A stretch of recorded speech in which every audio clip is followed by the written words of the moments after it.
சந்திர கிரகணம் எப்போது மற்றும் அன்று செய்யக்கூடியவை செய்யக்கூடாதவை பற்றி தெரியுமா?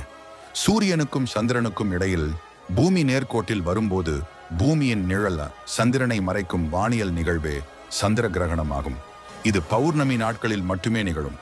பூமி சூரிய ஒளியை தடுப்பதால் சந்திரனில் படும் நிழல் நிலவை மங்களாக்கும் அல்லது பிளட் மூன் எனப்படும் அடர்சிவப்பு நிறத்தில் காட்டும்.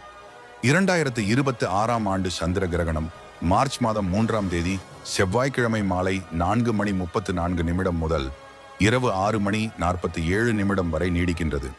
கிரகணம் மாலை 4:34 பிடிக்கின்றதென்றால் அரை மணி நேரத்திற்கு முன்பாகவே குளித்து தயாராகிவிடுங்கள்.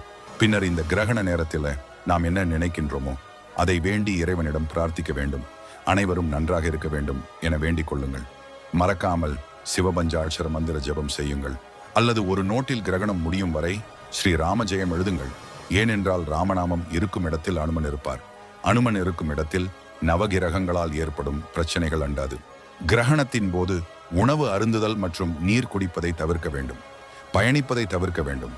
சமைத்த உணவுகளை தர்ப்பை போட்டு மூடி வைக்க வேண்டும். எப்பொழுதும் கிரகண காலத்தில் உணவின் மீதும் குடிக்கும் தண்ணீர் பயன்படுத்தும் நீரின் மீதும் தர்ப்பை புல் போட்டு வையுங்கள். ஏனெனில் இந்த தர்ப்பை புல் தீய கதிர்வீச்சுகளிலிருந்து நம்மை காக்கக்கூடியது. கிரகணத்தின் போது உடல் உறவு கொள்ளக்கூடாது. கர்ப்பிணிகள் கிரகணத்தின் போது வெளியே வந்தால் சிசுவுக்கு பாதிப்பு ஏற்படலாம் என்பதால் வெளியே வரக்கூடாது. கிரகணத்தின் 1 மணி நேரத்திற்கு முன்போ அல்லது பின்போதான் உணவு அருந்த வேண்டும். கிரகணம் முடிந்த பின் கல் உப்பு சேர்த்த நீரில் குளிக்க வேண்டும். அதன் பின்னர் பூஜை அறையை சுத்தம் செய்துவிட்டு வழிபாடு செய்துவிட்டு அடுத்தடுத்த காரியங்களை மேற்கொள்ளலாம். அருகில் இருக்கும் ஏதேனும் ஒரு கோயிலுக்கு சென்று வாருங்கள். அனுமன் கோயிலுக்கு சென்று நீங்கள் எழுதிய ராம ஜெயம் வைத்து வழிபட்டு வருவது மிகவும் சிறந்தது. இப்படி செய்தால் நாம் நினைத்த காரியங்கள் நிறைவேறும் என்பது ஐதீகம்.